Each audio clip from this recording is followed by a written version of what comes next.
they were gonna show him. Whoever. Yeah, I didn't think it wasn't too corny, but it made sense. And she's just like, "Fuck." Yeah. She's just really like, she's really real with it, you know? Yeah. Like, well, how do you react in that situation? Going off of how it ended, do you guys think that this works best as a standalone, where a lot of it's left in ambiguity, or would you like to see potentially like a prequel where they kind of how do you like break down LaBelle and like the history of how the family got, you know, to that point and there. You know what I would think would be a really cool prequel to this movie would be and they can use all new characters and not even have Samara in it, would be a prequel of the previous family that they were talking about, how their house burned down and they imploded as well because of whatever happened to them. All right. You know what I'm saying? Like they can, how do you say, Ready or Not too, but it's a different family. Or like a spin-off from that universe. Wow. Yeah, that makes sense. You never know. Or it can even have Alex, because he did leave the family, you know, and he was doing his own thing for a minute. But who knows, man? What about you, James? You think they can leave it open for a second one? For me, honestly, I think it's good the way it is. I mean, would it be cool to have like a prequel or something? Yeah, but I don't. For me, honestly, I don't feel like I need it. Yeah. I think the kind of the mystery behind it, and the kind of what they don't tell you, kind of makes you want to see more. But I think that's what makes it good, because they're just leaving it up to you, kind of to, you know, make up your own story and how things went. And a sequel, I don't think it really needs a sequel, because I think the story ends pretty much there. What about like a series? You think they'll ever do like a series? If they did a series, it would be in the vein of like exploring LaBelle or something like that. You know what I mean? Like, maybe some kind of thing like why, like LaBelle's games, how he meets people, or how he gets them to do these things, or how he made his board games or some shit. You know. He almost reminds me of like the Fiddler on the Roof a little bit. Yeah. So, Spawn facts. The Les Domas mansion is actually made up of 3 different locations within the Toronto area. Oh. One of them being the Billy Madison mansion. Really? Yeah. No way. Yeah. It makes sense, though. That staircase, dude. I knew it looked familiar. The one, when they show it in the wedding. When they're outside in the wedding. Oh, yeah. Too. Mm-hmm. That's right, dude. R-O-C-K, Billy. Stop looking at me, Schwan. Yeah, that's the Schwan. Conditional is better. That's what made billions of dollars off of that shit, dude. Nudie Magazine Day. Stop.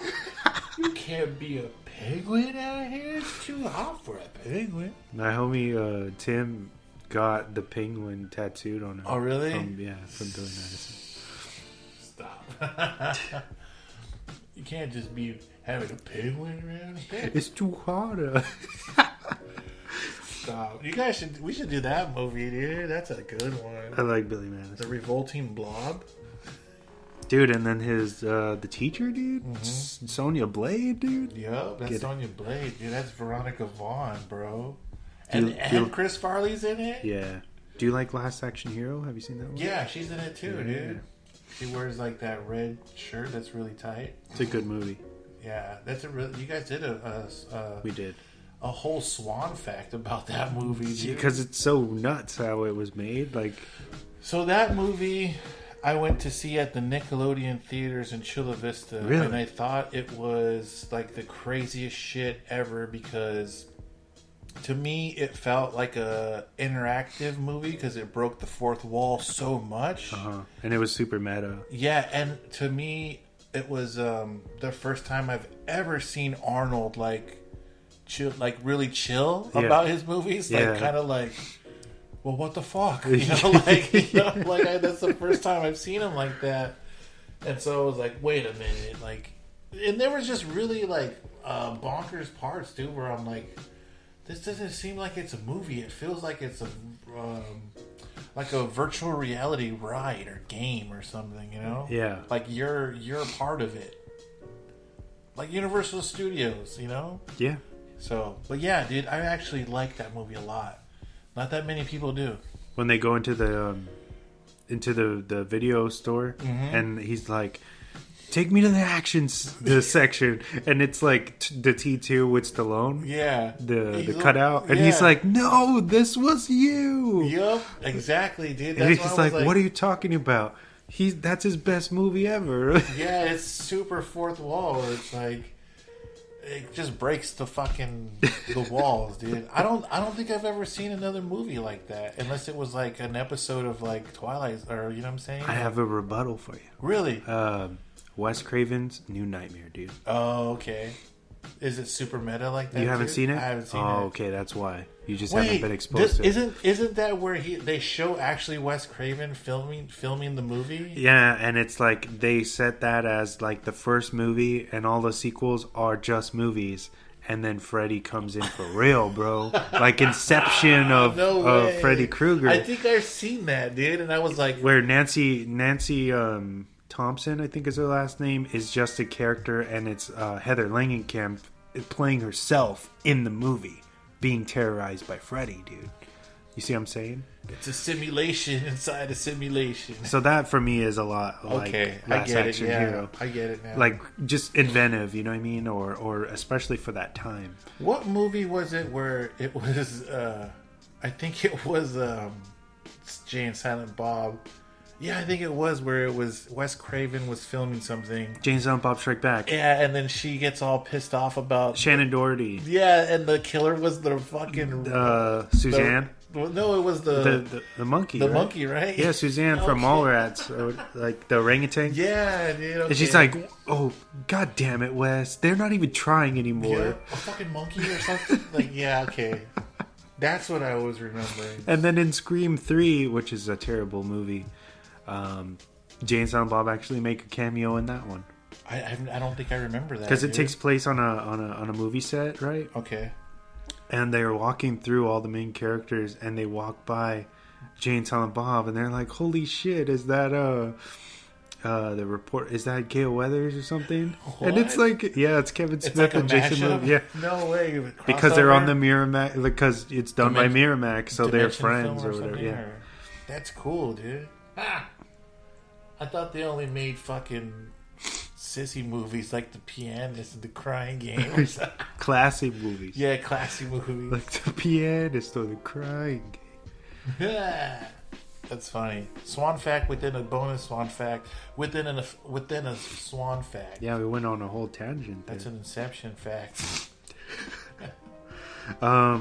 Keeping on with Swan Facts for Ready or Not, Samara actually used her real-life anxiety problems to her benefit for this role, which is probably why it's so believable. Yeah.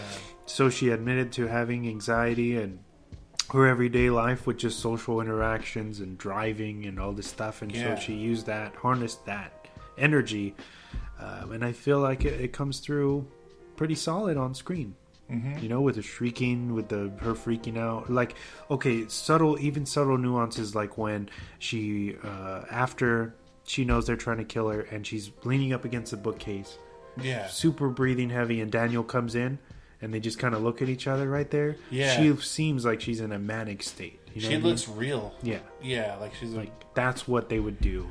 Samara has a look to her where her pupils get really dilated, and she looks like she's freaking out. Yeah, so I get that for sure. That's why I said it was that puke real? I don't know. I bet you it was, dude. It looks real because it was a lot, dude. I noticed shit like that. That's like an actual fetish, you know, puke fetish. I'm gonna ignore that. No comment. God damn it. But all right, moving on. The film's intro actually references the Twilight Zone, as the in-laws wear a similar mask to that of an episode called The Masks. I remember, dude. Real quick, in totally off subject, but The Mask for the 3 kids that were murdered in the Mike Myers thing on the playground. Wasn't that an homage to like an older film? Halloween 3, Season of the Witch. Okay. That's the 3. Season of the Witch, okay. Because don't they use those same masks in the Rob Zombie one too? Do they? I'm not sure. Because it's like it's almost like Trick or Treat, right? Like those characters. Yeah. Okay. Yeah, because when I saw that, I was like, "Oh shit, those kids from with the masks." So what's interesting about that, and I'm not sure if this is a spoiler, but you probably should have already seen the 2018 version, and even if you had, it's not killing anything. But they make that reference with those 3 masks in that movie, right? Mm-hmm. 3 trick-or-treaters, random trick-or-treaters, walking down, and they run into Mike, and they're like, "Oh shit, sorry, dude," or whatever, and they keep going. So then this new one isn't based in the same night, right?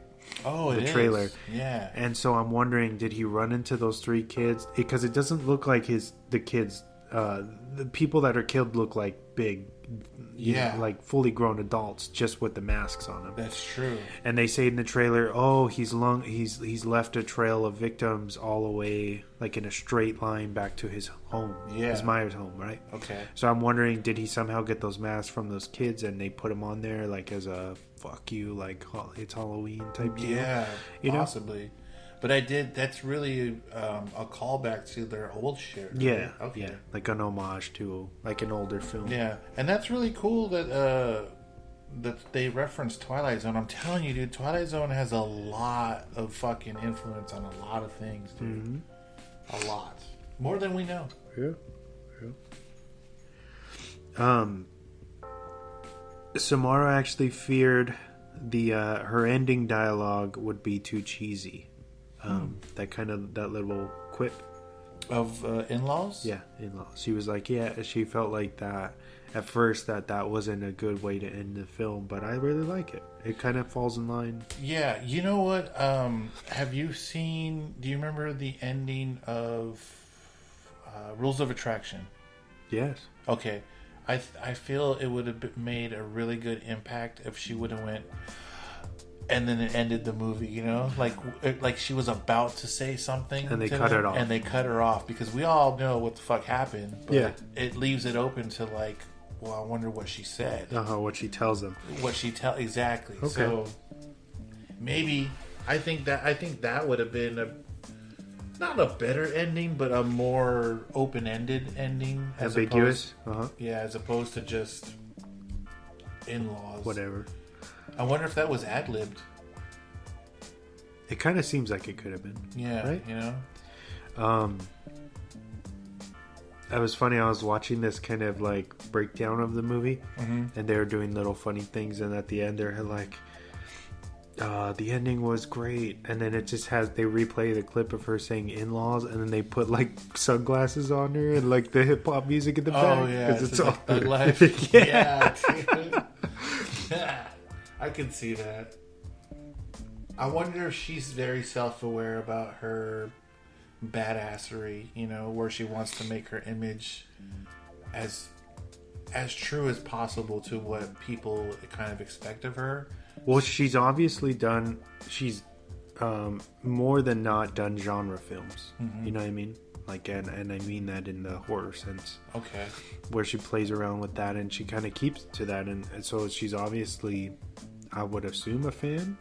Yeah. You know what I mean? I would assume too. And she's getting. Obviously, we're in love with her. We can't be the only ones. She has to have a big, and fan base. She's in Bill and Ted, right? Face the Music as Bill's daughter. Bill's, yeah. That's nuts, dude. Yeah, right. Yeah. I haven't seen it yet, so.